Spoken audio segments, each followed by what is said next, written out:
I'm Sherry and this is Gardening in the North.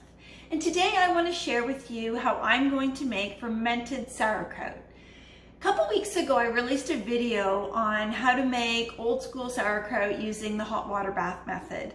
And somebody mentioned in one of the comments to me that I should try fermented sauerkraut, that it's amazing, it's good for your gut health, and it stores for a fairly long time in your fridge or in a cold cellar, just like canned sauerkraut.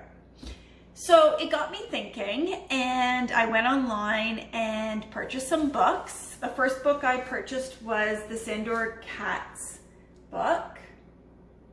And there's a lot of great information in here.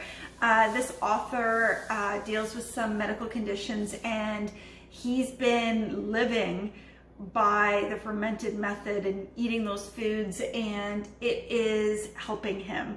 So there's got to be some truth to it, right?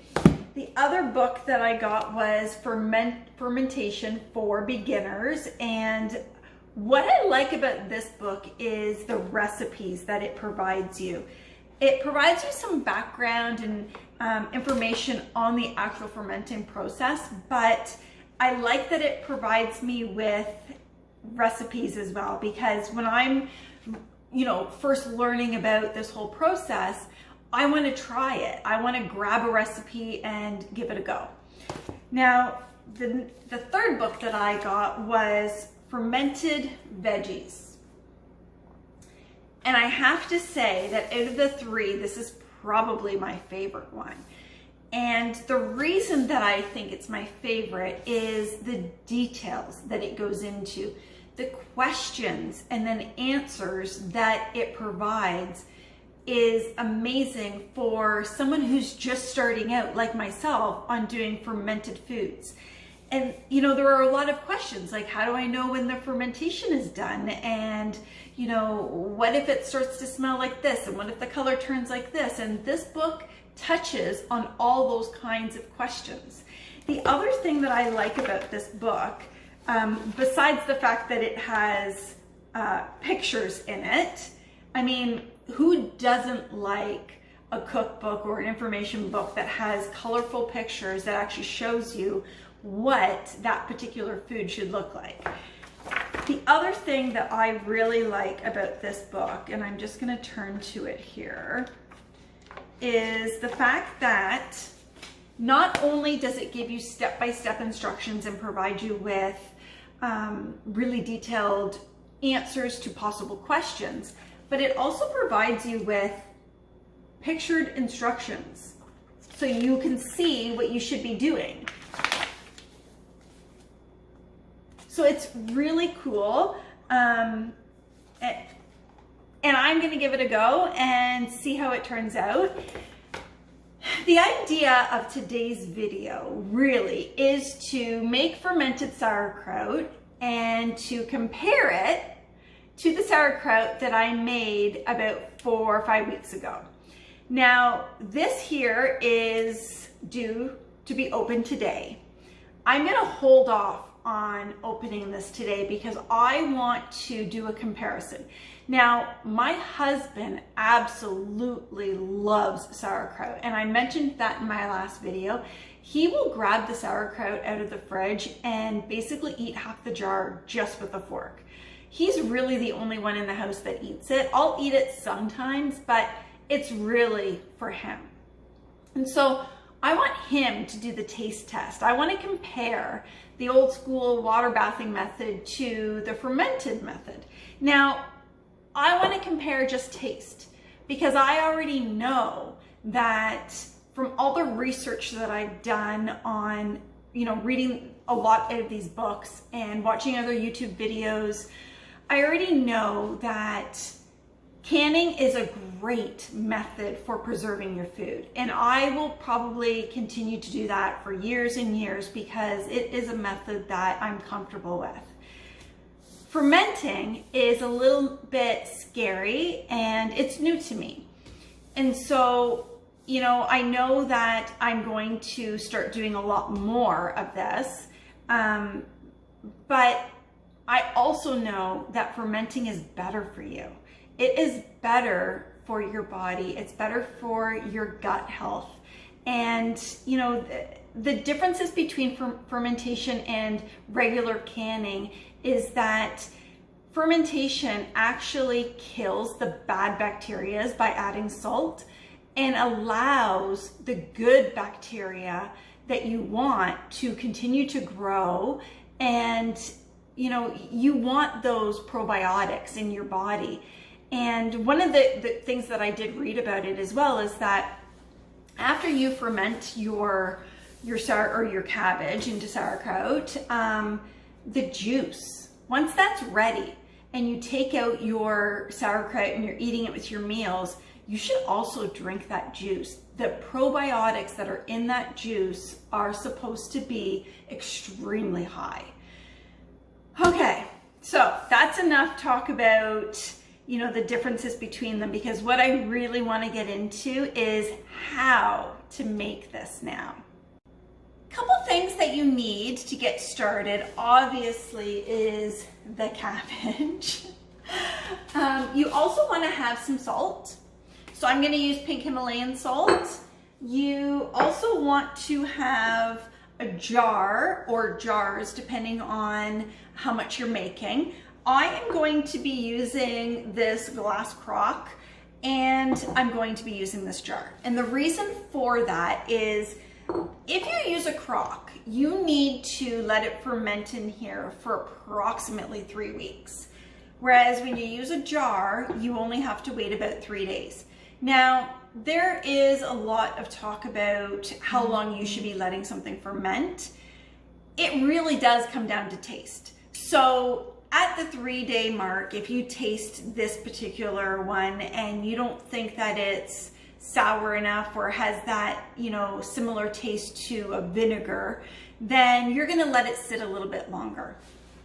Likewise, you want to do the same thing with this. There are a lot of people out there that will say they leave their sauerkraut in their crock for 6 weeks. So it really does come down to taste. Now, when you're letting it ferment in these containers, you want to make sure that you're putting it in an area that is dry and room temperature.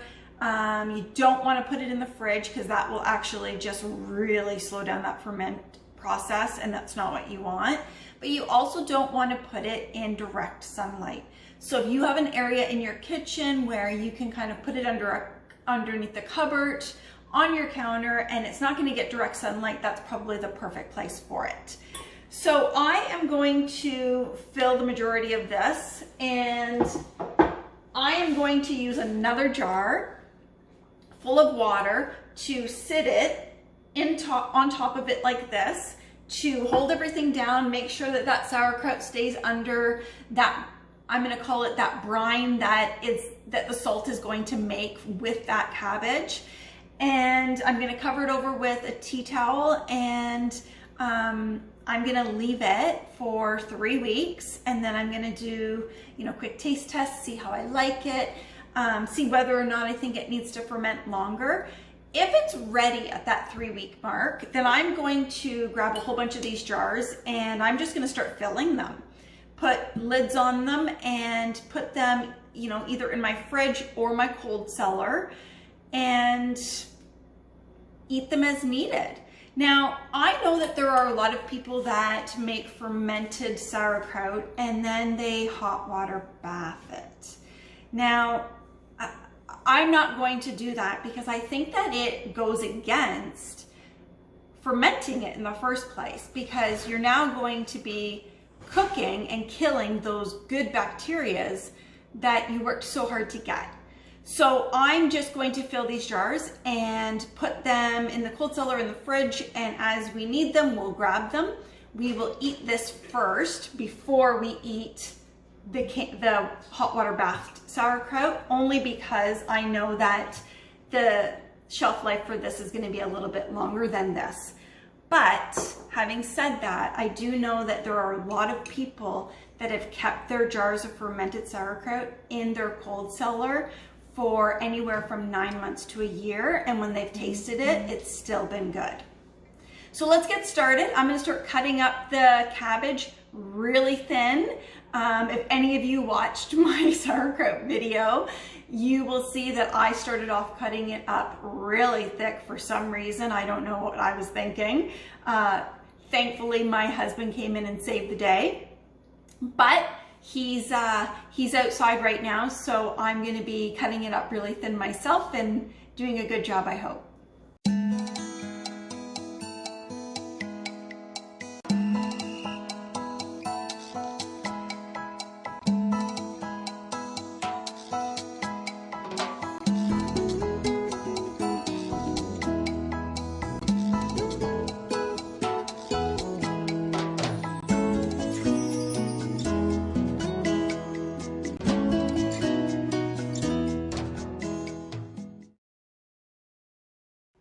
Okay, so the whole cabbage has been cut up. I do have a second cabbage, but I'm kind of looking at how much cabbage I have here, and it's a little bit scary that I'm gonna end up with too much. And I know it says in the book not to worry about that, because once you start massaging it and, you know, pounding it and just working out that natural juice that's in the cabbage to make that natural brine, combined with the salt that I'm going to add to it, I know that it's actually going to become a little bit softer and more compact, and it'll fit into the crock in the jar really well.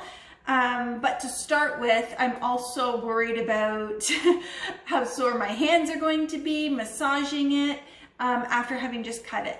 Now, I do believe that if you had a food processor, you could shave your cabbage a lot easier.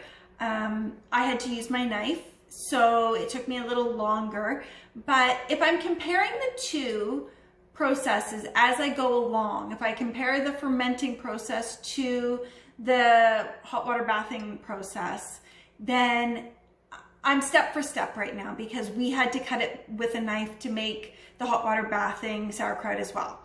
Now, as I was cutting this, I was thinking about the fact that I'm not going to have to hot water bath this. So even though this process may take a little longer sitting in the crock for, you know, weeks, essentially I'm not using a whole day to make sauerkraut. And the benefits from allowing it to sit there for weeks is really going to benefit, you know, whoever eats this and how their stomach health is. So let's get started. I am going to be putting 1 tablespoon of Himalayan salt on this. Now the recipe calls for whey as well. I'm opting not to use whey. Whey, from all the research that I've done, whey will speed up the process of fermenting this cabbage. And I don't think it needs to be sped up. I think that allowing it to ferment naturally is really the process that I'm looking for. And a lot of the research that I've done on using whey, it changes the taste of your sauerkraut as well. Almost like a sour milk kind of taste, as opposed to that, you know, vinegary tasting sauerkraut. So I am going to put in another teaspoon or additional teaspoon of salt to make up for the whey that I'm not adding into it. So, and I'm just going to sprinkle it on top. So first I'm going to do a tablespoon.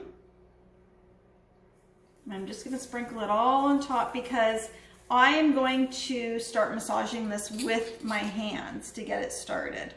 And then I want 1 teaspoon. Now, that doesn't seem like a lot of salt for all of this cabbage, I know. Now, I also watched Justin Rhodes. He put out a couple videos on fermenting different foods, and in that video, they actually said, you know, to put in the recipe, whatever the recipe calls for salt, put it in, or put in half, and start massaging it, working it down. And then when you think it's at a good consistency, the vegetable that you're working with has softened up a little bit, and there's some natural brine in your bowl, taste it. If it tastes too salty, then you're not going to add any more. But if it's not salty enough for what you and your family actually or normally would eat, then add a little bit more. So that's what I'm going to do. I'm going to massage this up for the next 10 minutes or so.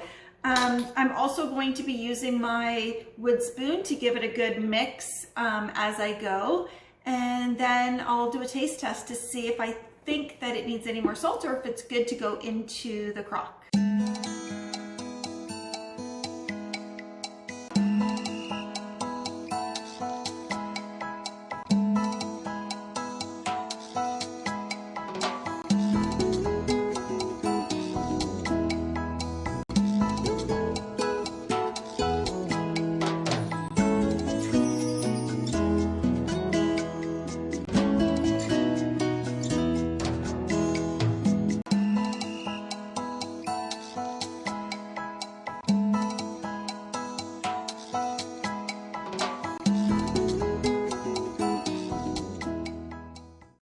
Okay guys, so I spent about 10 minutes really massaging the cabbage with my hands as well as the wood spoon, and some brine was produced and the cabbage was starting to get a little softer, but it's not really the consistency that I think it should be before putting it into the crock.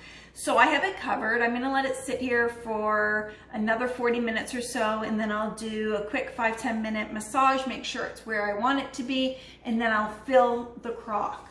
Now, when I say fill the crock, I'm only gonna fill it about halfway. And the reason for that is because this process is going to produce gases and more brine, and if you were to fill it right up to the top like you would a regular jar, then you're gonna have a mess all over your counter. The juices that are gonna come out of it are gonna be everywhere, and you don't want that. You don't want a new process that you're trying to be a headache process. So I'm gonna fill it halfway like the book told me to, and I'm gonna put it on a tray. That way, in the event that it does produce a lot more than I anticipated, then the tray will catch what needs to catch it. Now, in regards to the taste test that I mentioned in the beginning, I am going to be using this pint-sized jar. Now, normally you wouldn't use a pint-sized jar to do sauerkraut because really you're only gonna be filling it about halfway, and that's really like an individual serving for somebody. But I don't want to do it in a large jar because really this sauerkraut is only for taste testing. I'm extremely curious to know what the taste difference is from the old school water bath method and the fermenting method. Now, a couple things I'm gonna point out to you is that I have this green nipple lid, I guess I'm gonna call it. And the reason for it is as the sauerkraut is fermenting inside this jar, every time I come into the kitchen, I'm just gonna give the nipple a little bit of a squeeze and let some of those gases out. That way, the jar's not gonna crack, nothing's gonna happen. It's not gonna become too much for everything to take in there. You just wanna release it a little bit. The other thing I'm going to do is I am going to use these little glass weights, and once I fill this jar halfway with the sauerkraut, I am then gonna take a piece of the leaf from the outer leaves of the cabbage head, and I'm gonna push it down to hold all of the sauerkraut underneath that brine. And then I'm going to add these weights on top just to make sure that everything continuously stays under the brine. Because once your sauerkraut or your cabbage comes outside of that brine, that is when there is opportunity for mold and bad bacteria to grow, and you don't want that. So you want to make sure that you put a weight to hold everything down. I think there's a good amount of brine in the bowl now, so I'm going to start adding this to the jar and the crock. I am going to be using my potato masher to really get it down and push hard to get it in there. So when you don't have the exact tools that you need to do something, you have to improvise, right? Because we can't afford everything. So that's what I'm going to use. I'm going to start filling the jar first, and I'm going to leave, it says to leave 2.5 inches from the top. So that's what I'm going to do. So I'm probably only going to fill it to the bottom of the K on cur. And that's it. So we'll get started. I can just use my hands.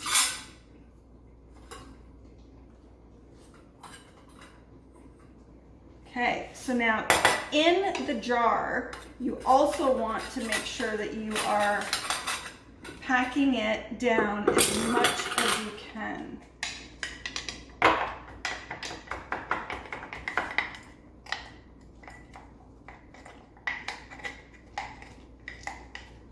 Okay.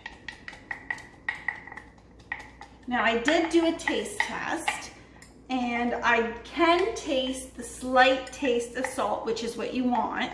It's not overpowering, it's still fresh tasting. So I'm not gonna add any more salt to it. Okay. I'm just gonna add a bit of the wetter stuff that's on the bottom.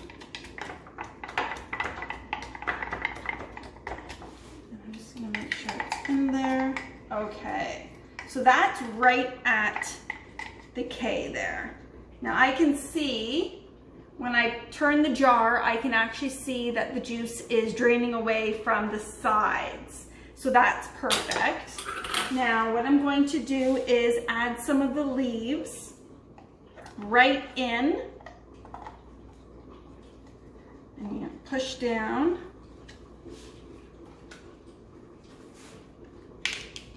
I'm gonna add another one. Really, you're just pushing down.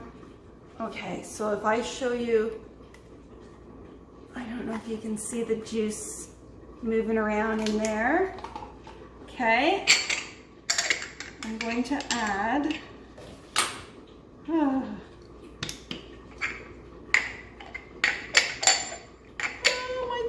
my weights won't fit. Oh. Okay, so when your weights won't fit, not a problem. I am just going to use another jar. I'm going to actually fill it with water and cover it with a towel.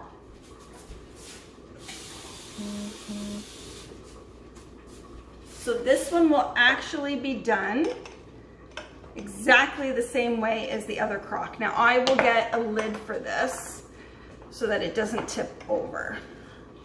And basically it's going to look like that. And then I'm just going to put a lid on this one so that it doesn't tip, and I'm gonna cover it so all the gases can come out. So I won't even need to walk over and squeeze the nipple with this now. So I'm just gonna put that off to the side, and we're going to start filling up the big crock.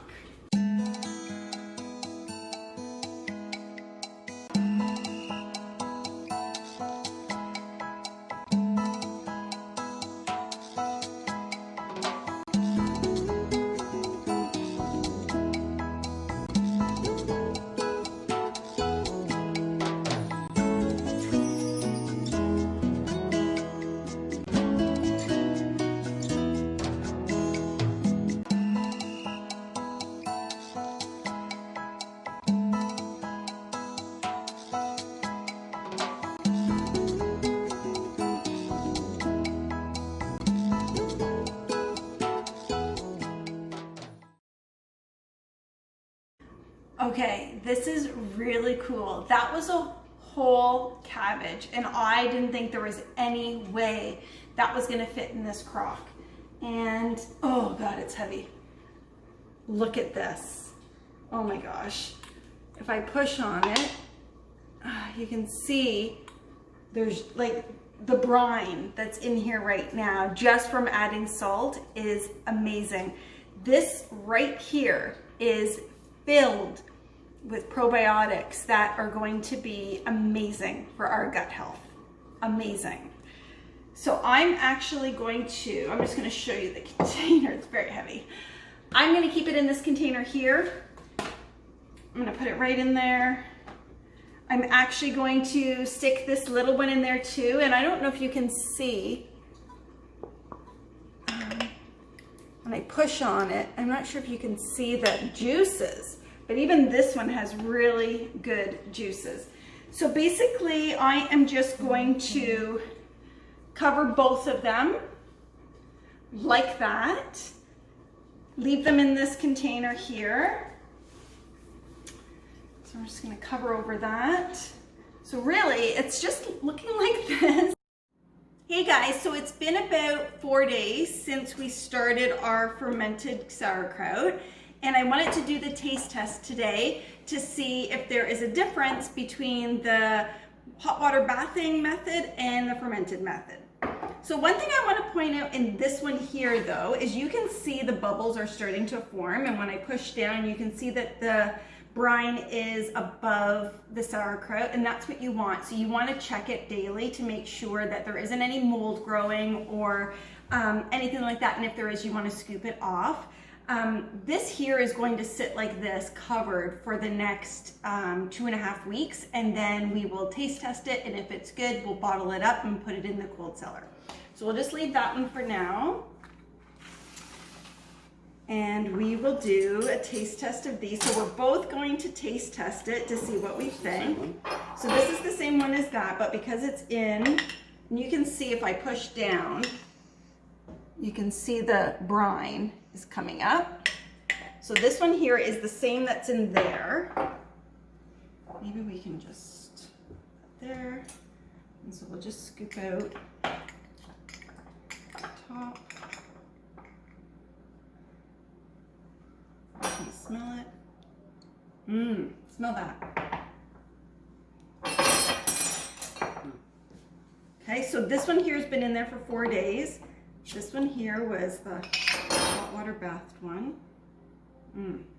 This one I think smells a little bit more vinegary, do you think? No, just different.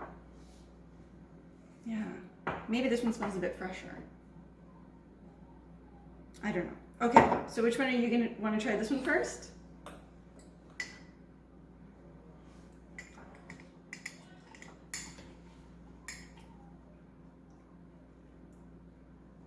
So I can already tell the difference. The one you're eating is so much more crunchier than this. This one is really soft.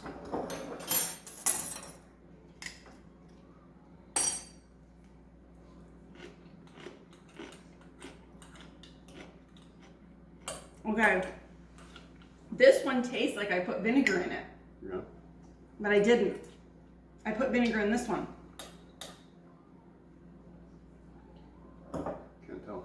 No, I like this one better. Mm-hmm.